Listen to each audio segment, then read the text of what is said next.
Thank you. Chair Stodel? Present. Vice Chair Laramie? Here. Commissioner Levine? Commissioner Hotchkiss? Commissioner Serfas? He's walking in right now. Commissioner Cosgrove? Here. Commissioner Palacios? Present on the phone. Commissioner Moody? He's excused. Commissioner Perdue? Present. Commissioner Grimmer? Present. Commissioner Harper? Present. Commissioner Seabrandt? Present. Commissioner Gillespie? Present. Thank you. We do have a quorum. And on And the we phone. have two people on the phone, Commissioner Palacios and Commissioner Grimmer. Great, thank you. And Jack is coming. Commissioner Levine. Commissioner Levine is running late. He'll be here All momentarily. right, thank you. We'll make a note when he arrives. Agenda item 2, to the city clerk's office. Has this meeting been properly posted in compliance with Nevada State Open Meeting Law, NRS 241.020? Yes, it has. Thank you. Agenda item number 3 is the first public comment period. During this portion of the agenda, it's limited to matters on the agenda for action, and a scan of the audience indicates there is no audience. And we will have a public comment period later if anybody does show up for the record. Agenda item number 4 is the chair's announcement. This is not a discussion or an action period, simply an announcement period. I'm happy to announce that Nathan Harper, moments ago, who had earlier was approved by the Mayor Berkeley, and the City Council to serve as required by City Ordinance Category 7, the archaeologist position on this commission, and was literally just sworn in right before the meeting. So welcome. From his studies and work in Greece and Israel and Mexico, with other stops to study and work in Jordan and Turkey, Nathan brings a foundation of tremendous understanding to this commission, and I will share his multi-page. It's almost as long as the nomination for the Mormon Fort. It's a tremendous, and it's actually enjoyed reading it to understand the background and the skills that he brings to this organization. And while Nathan has served as the Springs Preserve archaeologist since 2010, he also brings a broad-based knowledge and understanding of the contemporary history of the city of Las Vegas, as well as his knowledge of the history of the city. Specifically, the work that he has done can be found in a very public display, and that's the preservation and restoration of 4 of the 1909 Las Vegas railroad cottages that were moved from downtown Las Vegas to the Springs Preserve. If you want to get a real sense of what Las Vegas was like a year before it became a city with a mayor, visit the cottages and the Springs Preserve. Both Nathan and the Springs Preserve deserve ongoing credit for their work in providing a home for the history of the city of Las Vegas. Nathan, welcome. Like many people on this commission, you have a full-time plus work schedule, but you raised your hand for this commission, and give us some sense of why you raised your hand. Well, thank you, Chair Stodal, and thank you to the rest of the commissioners for welcoming me to the commission. I'm very excited to join the commission. The history of a place is very important. It's hard to understand the future of a place if you don't understand the history of a place. And so through our understanding of how Las Vegas has grown and changed over time, I think it really helps us look to the future and develop the city in a wise way that lets us respect our ancestors. So very excited to join the board, very excited also to be joining the board in advance of the quincentennial for the nation. Looking forward to joining the board with those things. So thank you for having me. This is a board that takes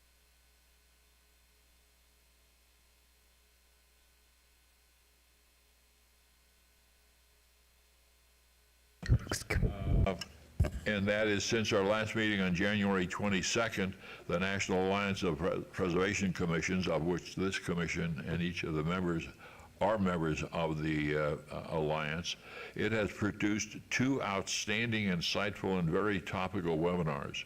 and both those webinars are still available. Several weeks ago, the first presentation took place and focused on how to produce and use historical resource surveys. The webinar detailed how to create those surveys, including those focused on historic districts. It also provided how the public and community leaders and members of the public, including homeowners, how to use the guide in preservation and how to rebuild communities and neighborhoods. Moreover, it pointed to an example of a product that was finished several years ago. It was and still is the largest and most comprehensive survey ever completed of an American city. That multi-year project was completed in 2017. I got choked over for some reason, but it documents Los Angeles's historic resource and covers 880,000 land parcels and 500 square miles. And it covers residential neighborhoods, apartment buildings, religious buildings, coffee shops, air raid sirens, theaters, and bridges. At this moment, this detailed resource has become an essential document in rebuilding the neighborhood, the communities of Los Angeles that were damaged and in many cases destroyed completely by the recent wildfires. This is an essential document that will rebuild and be used to rebuild the community. It's a tremendous resource. It's available online, a detailed study of the project, as well as a workbook that was produced out of that is available digitally online. It's also available at the Getty Museum in a hardbound version. It was a tremendous webinar. The second one took place last week on February the 20th. Again, this was also one that gave a sense of Las Vegas, although, Diane, I don't think it ever mentioned the phrase Las Vegas in the entire hour and a half. I think they mentioned Las Vegas maybe twice. Twice. And that was it. That said, and it was called The Evolution and Legacy of Roadside Architecture and Neon Signage. The story just captures the evolution of the automotive tourist, the roadside action, the details regarding neon signs to attract the roadside tourist. It also provides insight into where there are reflective opportunities within our community. And again, Las Vegas was not the theme, but as Dr. Seabrandt mentioned, it may have been mentioned a couple of times. It really was interesting, informative, useful, and entertaining in a lot of ways to see what are the elements of roadside architecture that were created in the 20s, 30s, and 40s. The next National Alliance of Preservation Commission webinars has not been announced. Nevertheless, Teresa has made sure that the commission have been and will be alerted to access to past and future webinars, and they are free. We'll get a code and to go on that, and if you need that, Teresa, we'll send that to you. But it was great. So. Move on to Agenda 5. This is an action item regarding the draft of the minutes by reference to the regular meeting of January 22nd, 2025 of the City of Las Vegas Historic Preservation Commission. A copy of the proposed minutes were submitted for review to individual commission members on Wednesday, February the 19th. Does any member of the commission seek to correct, clarify, or amend the draft of the minutes? I do. On page 2, agenda item 6, the draft of the minutes states in 1982, the city created the HPC. That was 1992. So, and with that recommended change, the chair seeks a motion to approve the minutes of January 22nd. This is Commissioner Cosgrove. I recommend that we approve the minutes from January 22nd, 2025 as amended. Further discussion by the commission? Hearing none, all those in favor say aye. Aye. Commissioner Palacios? Hello? Can you hear me now? Yes, was that a yes? Yes. Commissioner Grimmer? Yes. Thank you. Any opposed? Motion carries unanimously with the chair voting in favor. And just for the record, there is nobody in the audience. There are no public members.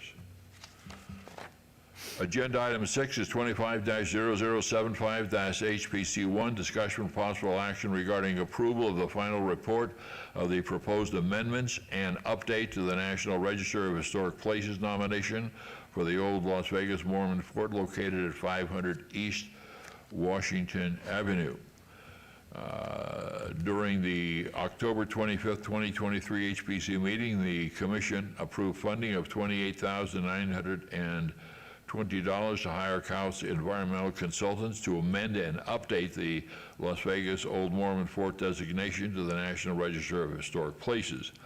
This draft of the proposed amended nomination includes a detailed and complete expansion on the historical context, archaeological field survey, and property mapping. It has also been updated with very detailed photo documentation of the property and updated descriptions of the building. This proposed amendment includes all physical alterations since the last nomination on the register, which was approved more than 50 years ago. A series of changes to the first draft was voted on and approved at the August 28, 2024 HPC meeting. Those changes were included in the second draft that was presented to the HPC this past December the 11th. HPC approved additional comments and changes to the second draft. The next step of the draft before it goes to the Nevada Board of Museums and History is for this commission to review the current draft before it moves to the state level and then on to Washington, D.C. for final approval. Backup documentation in the board's packet as well as an email was included, and that includes the latest draft and also an email from the chair regarding a series of proposed final changes. Dr. Seabrand, anything you want to add at this point? Seabrand, for the record, yes. So with the proposed changes that were submitted by Chairman Stoddall, the consultant has completed the contract of what we require them to do with the drafts and the meetings. In order to do and make the additional edits, then we will need to add funding to this contract in order to ask them to make the changes. And we cannot do that at this meeting because that is not agendized. So we would need to bring that to our March meeting for approval of additional funding, and I'll talk to the consultant and find out the exact dollar amount that is needed to make the proposed changes. All right, but at this meeting, we in fact could approve the nomination with the proposed changes. Yes. Great, all right. Further discussion by the commission? Comments? If not, would look for a motion. I hope all of you have had a chance to read the proposed changes. Are there any questions about the changes? If not, look for a motion to approve the final draft with the additional changes. Commissioner Perdue, I move that we accept the final draft with the changes recommended. Further discussion by the commission? And again, for the record, there is no members of the public in the audience. Any comments by the commissioners on the telephone? All right, we have a motion, and we will now move to the question. All those in favor, please say aye. Aye. Aye. Aye, Palacios from the phone.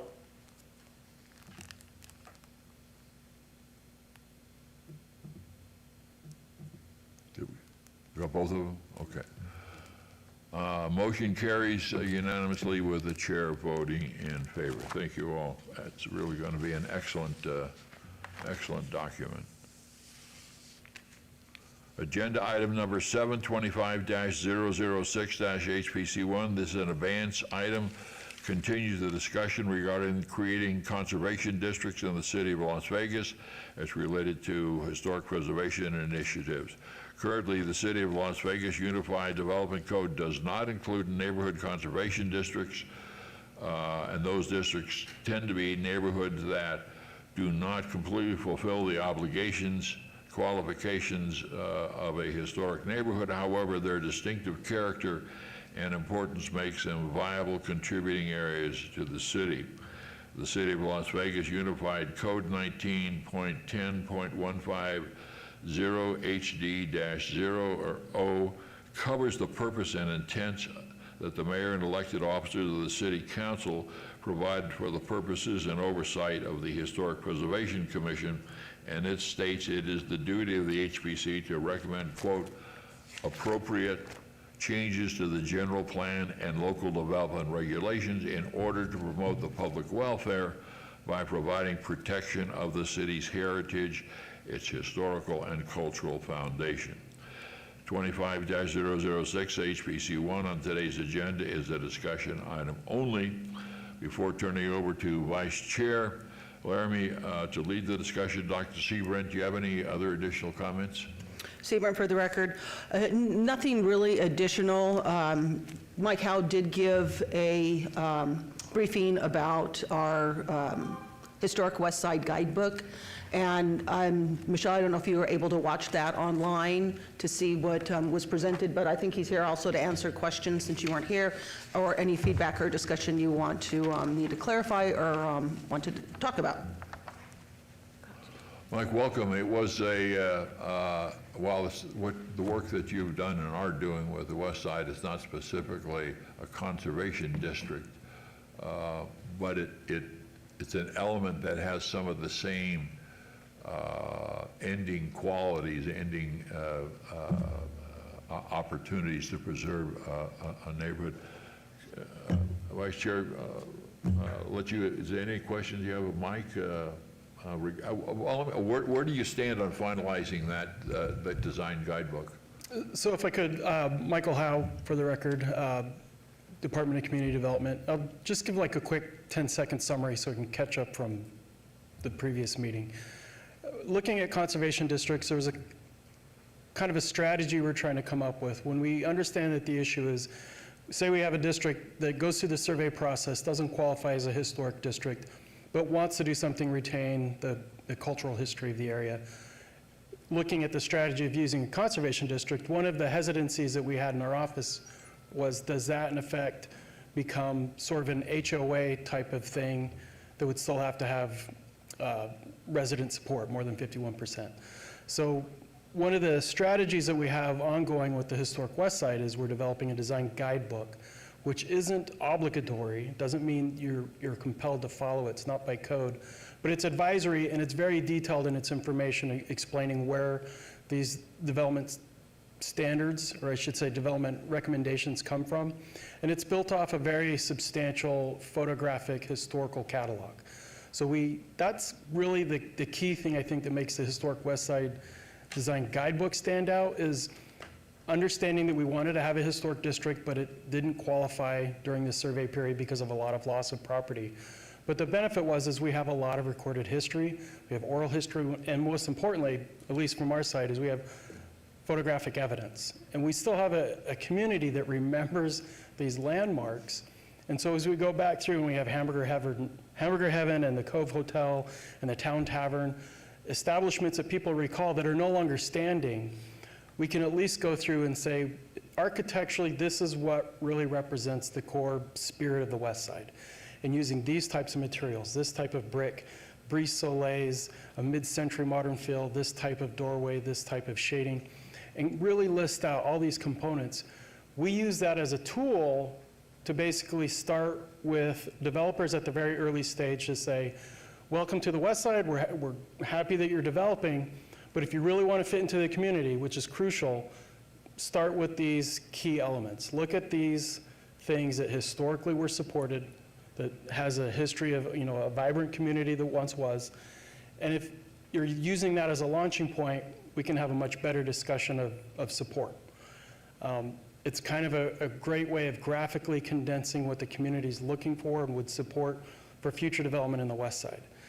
So as a tool, design guidebooks, guidelines, being that they're not compulsory, they're advisory, they could be really a strategy for conservation districts where someone could take funding, They could get a grant, there could be, somebody somehow has the funding to develop a guideline or guidebook for a given area that doesn't qualify as a historic district, and at least get more detailed informational and graphic,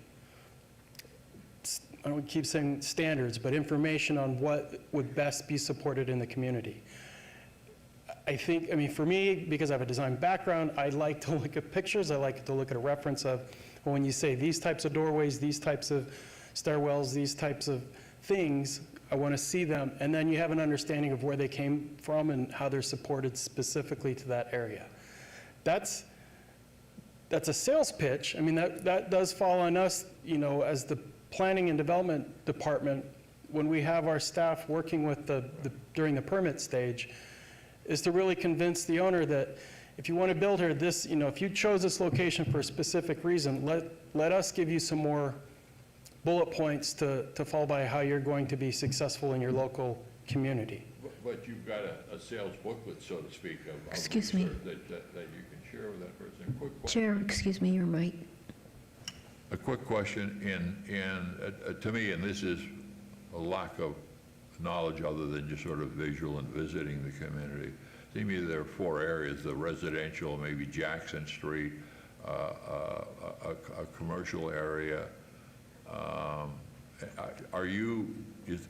Does the catalog or is the book that you are producing, is it divided into areas of the community, a residential, a church area, Jackson Street, or is it generally these are the kinds of buildings that were there and these are the kinds of building materials? The latter. So it covers the entire district. It has materials and architecture that's representative of each of those categories, if it's residential, if it's house of worship, but it applies specifically to the district. We don't make zones like specific to Jackson Avenue or if it's a church. So it is somewhat of a generic catalog, Okay. but it does get to those types, those building types. What's the final, will I be able to buy this document, see it online? Is there a final hardcore book you're going to autograph? Well, if I did, yeah, it would be the architects that worked on it.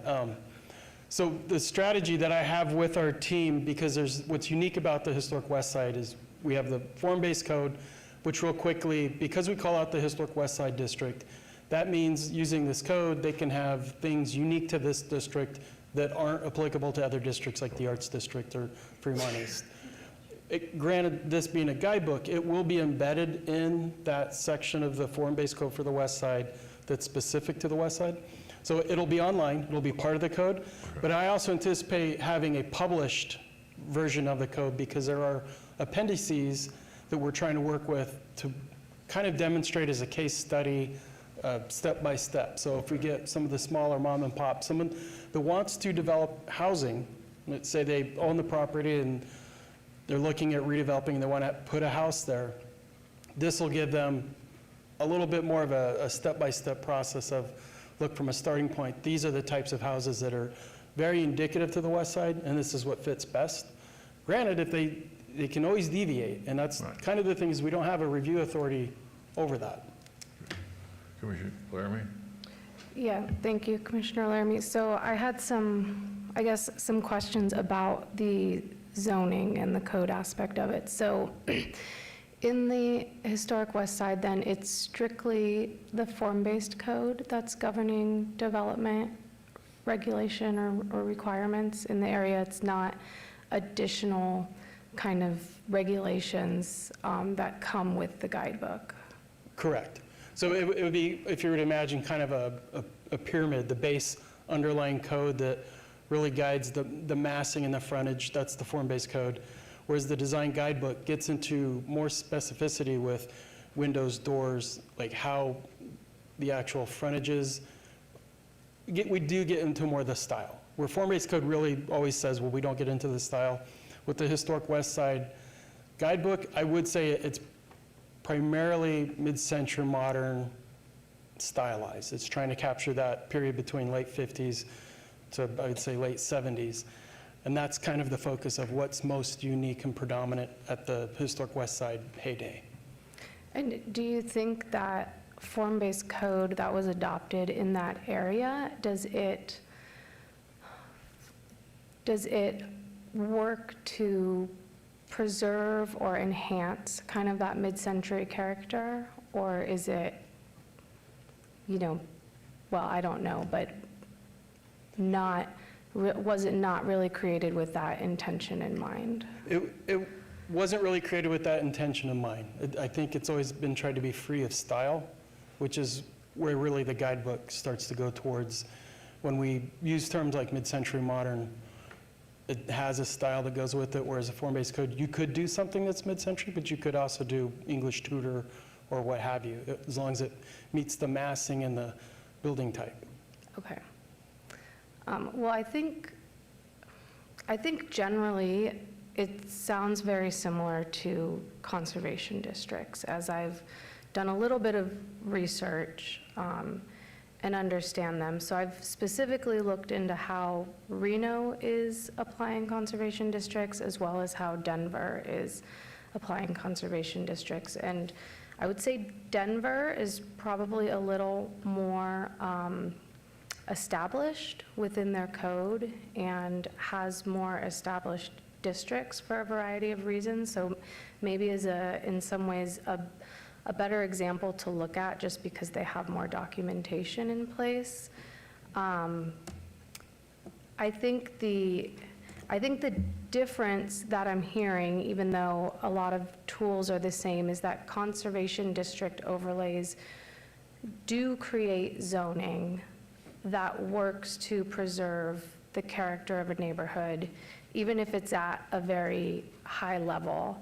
And so one example that I found just of one district in Denver which is similar to what a form-based code does and can do, was within a mid-century neighborhood. They were specific to requiring low-pitched roof lines that match the existing character of the neighborhood, low profile and single-story buildings, so additions would not be allowed to be 2 stories, and then really focusing on the additions themselves and compatible additions. But it does, when you think about a historic district, it strips out those additional standards of building materials, restoration versus remodel, and some of those, stricter regulations that can be difficult and expensive for homeowners to invest in.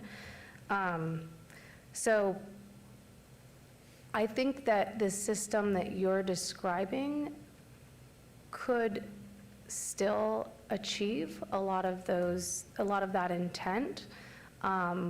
But maybe there is a little bit more nuance, and maybe there is a need for some overlay districts to be a little more focused on the preservation of a neighborhood character, rather than, something like the form-based code, which may allow kind of some variety in the aesthetics that would be allowable in that district.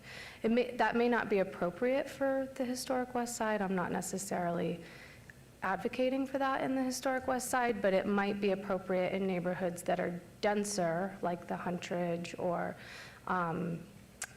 the Charleston Heights area, that have not as much vacant land, wouldn't be seeing significant redevelopment necessarily, but maybe just more and more remodels and renovations over time. And so having a little bit stricter of a zoning overlay, I think, could ensure that those neighborhoods redevelop in a way that really does preserve that character that may not happen under the existing form-based code. That's very general thoughts. I have some more specific examples and specific information from my research, but I think I'll just stop there first to hear everybody's opinions about what they think and if it's something we want to continue to look into. Thank you, Mike, and we'll go to the commission. At what point are you going to be finished? So, through you, Chair, the Historic West Side, the schedule that we're on, we're finalizing the draft now. we would like to make a presentation to the Ward 5 Council office so that she's aware of what we've drafted. And then we were obligated to do a presentation to the Centennial Commission, which was the grant funding partner on this. But we would anticipate we're on track to have it adopted by the end of May. Oh, okay, so it's relatively, All things going positive. This, and I say this without, I'm a superstitious Irish Catholic boy, knocking, and not to jinx anything. Because it's not compulsory, it's a guidebook, there really isn't the level of formality required. I mean, it does need to have public support. We had the Love on Jackson event. I'll let Diane go into more detail, but so far when I've explained it to the community, it's been very well received. I think everyone generally understands that it's a good idea to at least present good information to people.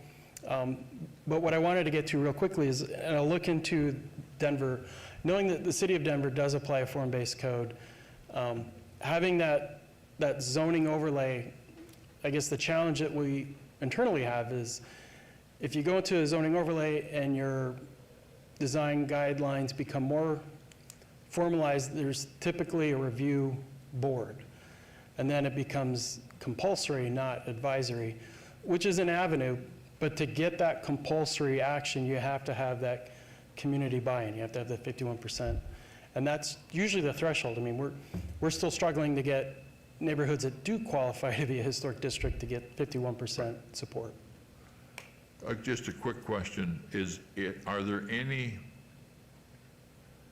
historic preservation elements or aspects within an arts district designation or within the tourist incentive district?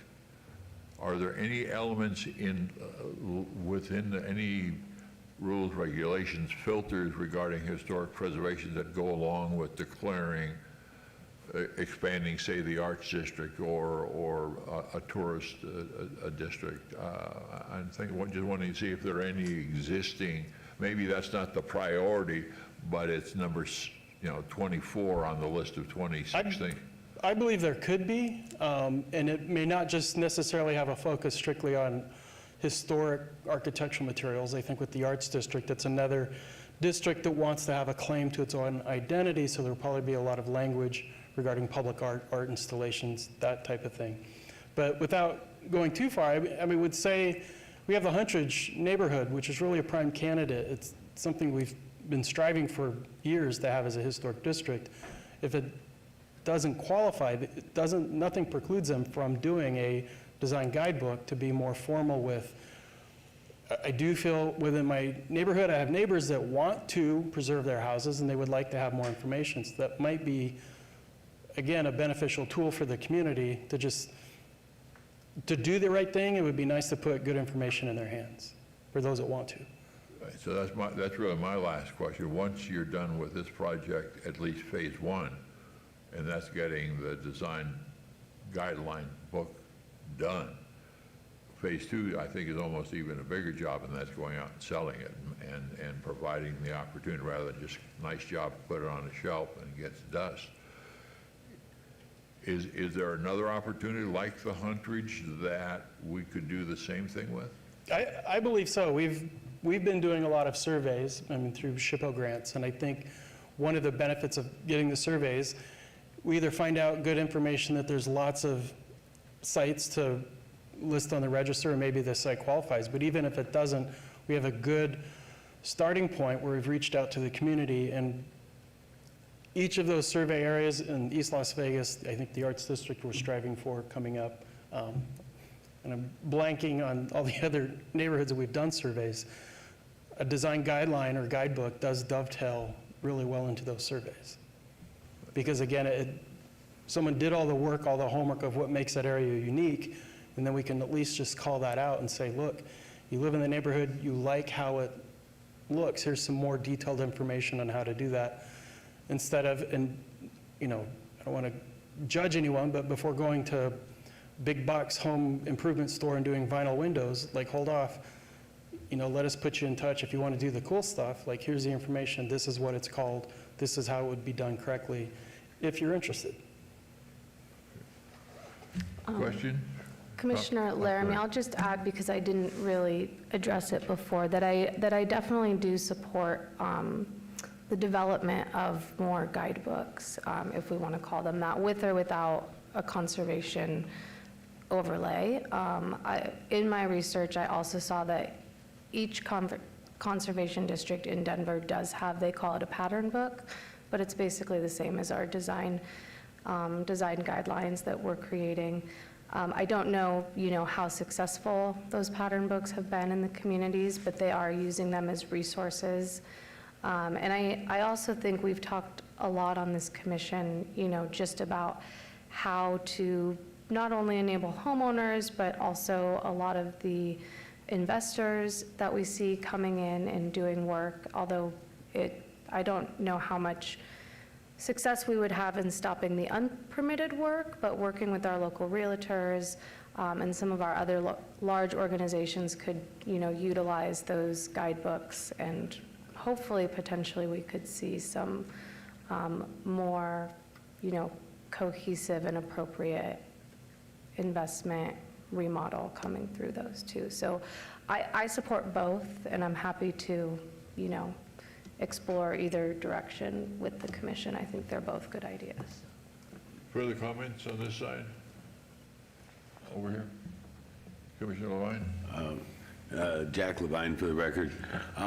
Last month, I just mentioned the subject of how do we create these districts. I mean, can we just appoint them? Can we wave our magic wand and saying Home Ridge is a conservation district? So I don't know what the logistics would be of doing that. I mean, I know we've got this big, long process for creating an actual historic district and getting on the various registries. But how do we do this? Do we need to let the community know that it exists and see if there's any interest that somebody from the community, actually start working on the process, or do we just declare it? How do we create these? So I would argue that the typical starting point is the survey. So again, going back, doing the research of, what was the mapped community, what got that element of, we call it hunterage. I've now recognized that the hunterage is 10 times larger than what people think it really is. And it's kind of getting to the point where areas are generically labeled, but you do the research and you go back to, well, when was it first called this tract of land as something? When was it? And then that's where we define that boundary. We do the research. We, lay out the dates of the buildings, the structures, when things were mapped, kind of as a starting point. And then that's really where we look to the historians to help us straighten out, well, you call it this, but officially this is how it got named that. Well, some of the areas, take John Lewis Park, for example. Home Ridge was 1,100 homes that were, a defined area. They all have the same, designation. The John Lewis Park neighborhood is actually made up of, I think, 11 different subdivisions, okay, plus 8th Street across from where the old Mormon Steakhouse used to be. Those don't even have a subdivision name. Those are custom home lots. But it's come to be called John S. Park because we created a neighborhood association there, which was an arbitrary, we drew some lines on a map and said, okay, we're going to call this one John S. Park, and below that we'll call it Southridge, and over to the south of that we'll call it Beverly Green, but that includes also south of St. Louis, which is 3 different neighborhoods. And we've already created a monster of lines on a map to cut out big sections, but inside those big sections are the real little sections that need to be addressed. So, do we keep it that way? And then we went and made John S. Park, and we made 1/3 of it an actual historic district, and 2/3 of it isn't, that ought to be and should have been in the first place. So it's I just don't know how you get it, do we make big conservation districts and hope that that maybe individual neighborhoods with subdivisions within those might say, hey, you know, this is a great idea, it's working for us, let's go for designation, you know, on the registries. So, Well, I think what Jack's really asking is what's our next step? What would be in order to move this process along? You already have one element that I think that addresses the concerns that we have with the design guidebook. I don't know whether the Denver ordinance is covering conservation districts and potentially an example of the pattern book that you spoke about, whether those things are online. But for me, my next step is going to be to go find that out. And then it sounds to some degree like the pattern book is a bit of what's in the design guidebook to some degree. And it would be interesting to see what elements are in the pattern book, so to speak, in Denver, and how they apply to, I think what we're generally trying to deal with here is the challenges of declaring historic neighborhoods, historic districts is in some ways rightfully cumbersome, because you're going to be putting an overlay of what people can do and can't do with their buildings, so that they need to be involved in it. But the design that you're talking about in the pattern books, they seem to be, although I don't know what the Denver conservation ordinance is specifically, how hardcore they are, that you've got to go through the following hoops of permission before this board or that board to do something in those. So my next step is going to be to go do that. I don't know whether that's something we can get on our next agenda just to further this discussion and really to keep in tune with what you're doing.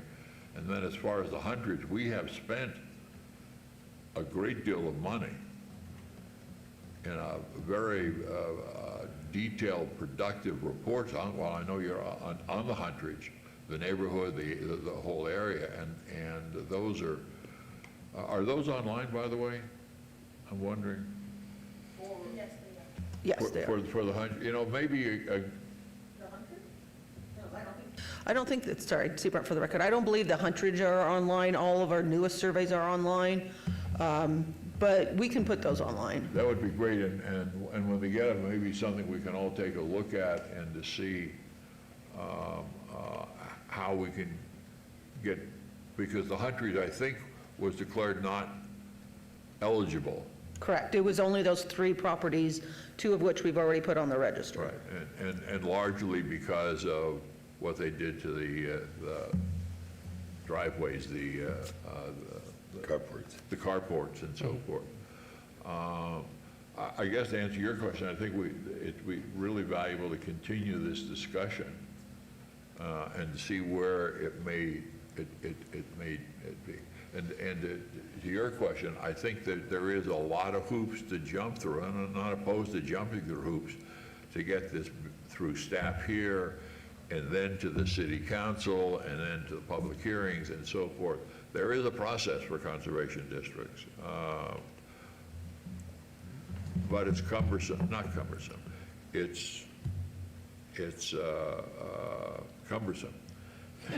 Right, but Seabrant, for the record, if I could just clarify, though, unless we make it a municipal ordinance, Right. it would not, go through that process. Obviously, we would inform the wards, we would inform city council, but it's nothing that we can mandate. Right. Yeah, and nor is the guidebook a requirement, a mandate. It's a guidebook. But to me, it's a real solid step forward in providing the community with detailed opportunities on this is the building material, this is the way the community looks, this is, and so forth. So I don't know, Commissioner Laramie? Well, Commissioner Laramie, for the record, I think, and maybe we want some more information and, like you said, some more research on Denver before we do this, but I think we need to make a decision of if we want to pursue a conservation district that is in municipal code and that does have some regulation to it, or if we want to pursue a more, relaxed, unregulated approach with the development of guidebooks and community outreach and kind of focus our efforts there first. So I think that's a decision point we need to make because both approaches are being used and it's just two different ways that we can go. Stephen, for the record, if I could jump in.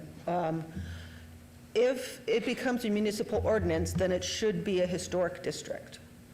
So the guidebook would be more productive and more reasonable for these areas, because if they're not qualifying as a historic district, what are going to be the perimeters to say it's a conservation district? Although I think we need to change the name of that because it always brings up the thought of an environmental area rather than a cultural area. That if it qualifies to be under our municipal ordinance for review, then it should be a historic district rather than a conservation district. And the guidebook, or series of guidebooks or pattern books, or whatever we want to call them, would, I think, address some of the issues that we're having. So the conservation districts, you're correct, don't require approval from historic preservation commissions. They do, in at least the systems that I've seen, they do go through a review of the ordinance just through planning staff, which is ultimately approved by either planning commission or city council. So I'm not advocating, after my research, that we as a commission would be in charge of reviewing those applications, but I do think that there still can be an extra layer of regulation that could help add preservation quality to that district. Even if we just get the process started and in place, we wouldn't necessarily be the ones following it. We could still develop guidebooks and pattern books for those districts, but yeah, it wouldn't be a design review process like for our historic districts. All right, so the question is for our next meeting. I don't think we're going to clearly have an action item, but we're going to have, hopefully by then, the next meeting is going to be in March, April, and May, and you're relatively comfortable with May for the Centennial Commission meeting for the presentation? I feel so. I mean, we have our call-in meeting tomorrow afternoon, and we've Okay. kind of been put on notice with our consultants to have this material ready. I'm thinking that maybe following the presentation in May, that another presentation could be made to this group of the design guidebook, and by that time, we would probably, we should have a copy of the pattern, an example of the pattern book from Denver, having had a chance to review the Denver ordinances regarding a conservation district and see if there's any of that can be the beginning point for the city of Las Vegas.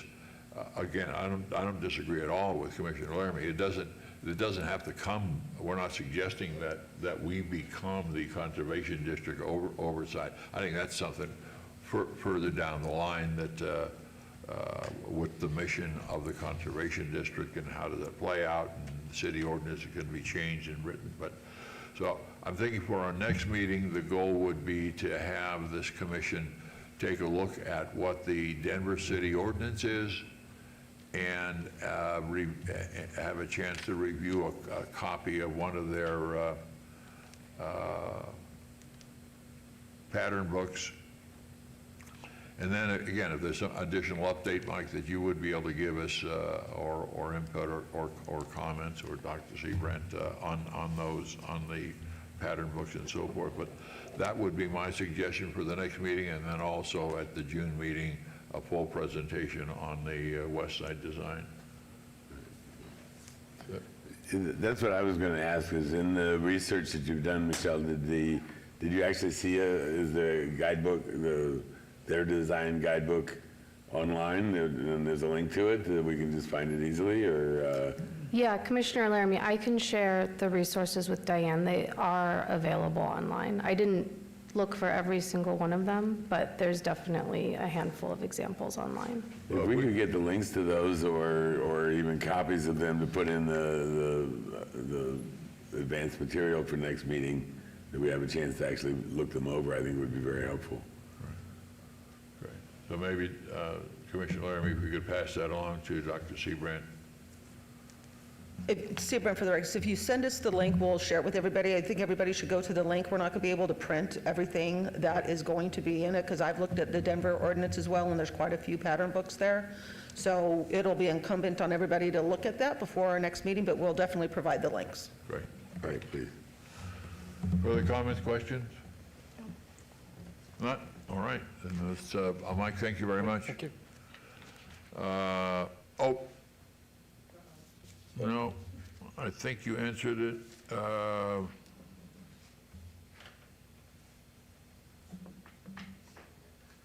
If I could just read my writing, we'd be in better shape.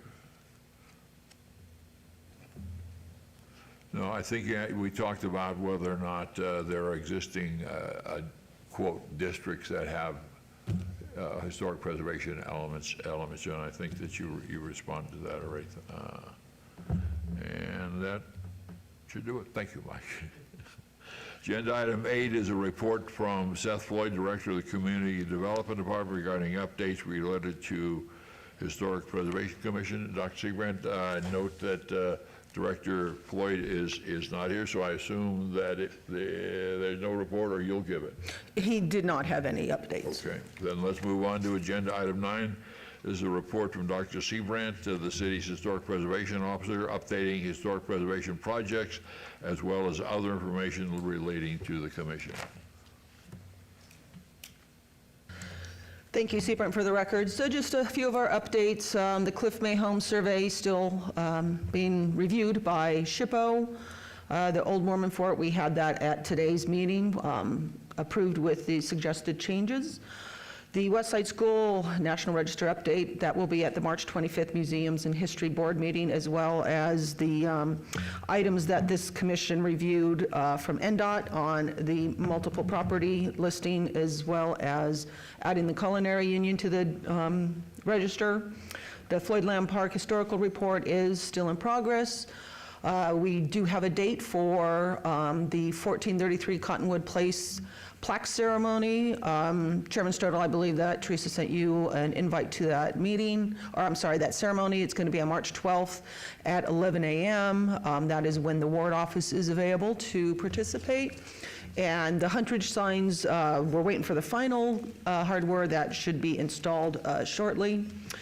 Mike mentioned this earlier, so Mike and I on this past Saturday, we were at the Levon Jackson Street event.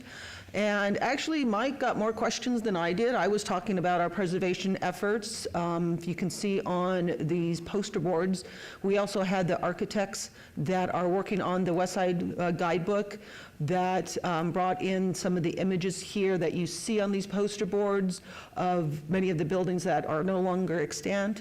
And so I know that Mike got a lot of questions about that. We did have a lot of interest of people just liking to look at these for interest of, reminiscing about how they did used to, when many people used to live there, were then visiting. Did you have anything to add on this one, Mike, before I finish? I just wanted to share. I mean, the pleasure was mine, getting people to share, having like this visceral, emotional moments, going in. They had life stories that went into each of these buildings, and knowing that the buildings are gone, understanding that we want to see future development, but we don't want to lose what was there. And so, I mean, we're putting a lot of weight on the guidebook, but at least we're having something to present and put up, the fight for the good cause. Thank you. And yeah, it was pleasant. It wasn't a windy day. It wasn't a hot day. It wasn't a cold day. It was very well received. Other than that, the Eldorado Days Parade, so Chairman Stodel may have to talk with you offline about this. Right now, We don't have anybody other than the chairman that can participate in the El Dorado Days Parade, so we may have to come back and look at that, but I'll talk to you about that later. Regardless, though, staff will volunteer to be at the parade. And then here's an upcoming Pass Forward conference. So look, it's quite far down the line. It's September 16th through 18th. But if it's something that you are interested in participating in, I don't think that they have posted the agenda or any speakers as of yet. It was just kind of, this is coming up, so mark your calendars, and once we get closer to the date, we'll ask who is interested in it so that we can also ask for funding to send those commissioners and staff that would like to participate. And that's my update, if anybody has questions. Just a quick question is there any process or information vehicle that the city has that would help this commission, the community, understand any changes that are going on either with staffing or with budget on the national level that would directly impact historic preservation in the city? For example, this commission is a creation of the CLG, which has its links to SHPO, which has its links to the Park Service, but I don't think that there's any funding. But is there any information flow or a website or a place that would help us understand what may impact the community? So, Seaburn, for the record, so I've spoken with members of SHPO a few times. Right now, it's a giant question mark. They do not know what or if funding will be given to them, because of course they then pass it on to us through the sub-grant process. Right now, I don't have an answer to that. I think that everybody's kind of waiting, but HPF, Historic Preservation Funding, is one of the programs that is being looked at to being cut. But I don't think that's anything definitive at this point in time. When Director Floyd gets back from Carson City, I'll have a conversation with him, see if he's garnered any information from there, and hopefully be able to give an update at our March meeting of anything that we learn. One of the pieces of legislation that came from the governor's office was a review and recommendations to substantially cut a number of commissions around the state, and one of those was the State Museum Board, cut it from, I think, 11 or 12 down to 7. That has now been pulled back, as a few other things. So, but again, even if the HPS money is eliminated from that, it does not mean automatically that the city is going to cut its city ordinance or eliminate this commission. No, I mean, again, that's not, that would be a question for Director Floyd, but there may, if that does happen, I don't know, the state may need to go back and reevaluate what the requirements are to be a CLG. I mean, because being a CLG is, we do have to have a Historic Preservation Commission, we do have to have a municipal ordinance, but we also are required to apply for and get these grants. I don't know if that's something they may eliminate, and that we could still stay a CLG. Right now, I don't think anybody knows that answer, but hopefully we learn things as we move forward. Right. Any other questions, comments? All right, then let's move on then to the next agenda item, which is number 10, 25-0077, HP1. This is simply a report by the Community Development Department regarding historic and archaeological resources in local media, and there were several. Again, if you see something that pertains to the City of Las Vegas or would have an impact on the history or information, please send that in to Dr. Sebrandt?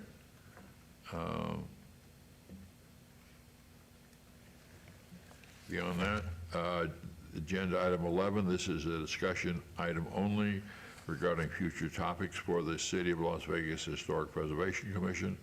Comments made during this portion of the agenda by individual members shall refer solely to proposals for future agenda items, and any discussion shall be limited to whether or not such proposed items are within the purview of the commission, and/or whether such proposed items shall be placed on a future agenda. No discussion regarding the substance of any proposed topic shall occur, and no action shall be taken. Any items that we want to put on a future agenda? We just have the one that we talked about regarding conservation districts. Anything else? This is Commissioner Laramie. I'd like to have a future discussion in, the coming months about possibly putting together a preservation-focused community survey so that we could maybe learn more from the community about what types of additional tools they would appreciate from us, and that could potentially help focus our conversation around conservation districts as well. And let me say back to the Eldorado Parade that ties in, and that is, I was struck, as I think Hollis and a couple of others were struck by the number of people that reached out and yelled along the way of support for historic preservation for the City of Las Vegas. Again, this is a crowd, but it's not just made up of historic preservationists, it was the general community, but there was ongoing comments, good job, and all those kinds of things. So if you can make the Eldorado Parade, please let Dr. Sebrandt know. And we do have the one item on the conservation district. The last item is item 12, public comments, citizen participation. Again, for the record, there is nobody in the audience. And with that, we are adjourned. Thank you all. Hi, everybody. Thank you from Craig, from Thank you. Palacios.